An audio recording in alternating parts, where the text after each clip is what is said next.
শীতকালীন শাকসবজিতে বাজার একদম ভরে গিয়েছে, প্রচুর সরবরাহ আর দামটাও কিন্তু নাগালের মধ্যে এসেছে।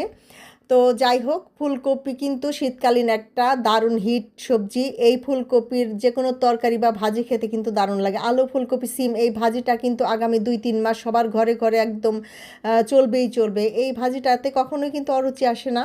আর এখনও কিন্তু ফুলকপিগুলো শীতকালের একদম মতো ভালো ওইরকম টেস্ট হয়নি, তারপরেও ভালোই পাওয়া যাচ্ছে। একটা ফুলকপি এনে আলু আর সিমের সঙ্গে সুন্দর মতো কেটে ধুয়ে পরিষ্কার করে একটু ভাপ দিয়ে নিলাম, কাঁচামরিচ পেঁয়াজ আর লবণ দিয়ে। তারপর তেল গরম করে সেখানে শুকনো মরিচ দিয়ে ফোড়ন দিলাম, তারপর সিদ্ধ করে রাখা সবজিগুলো দিয়ে নেড়ে চেড়ে মিশিয়ে নিলাম। এরপর দিয়ে দেবো ধনেপাতা। আর শীতকালে যে কোনো তরকারিতেই কিন্তু ধনেপাতা না দিলে ভালো লাগে না।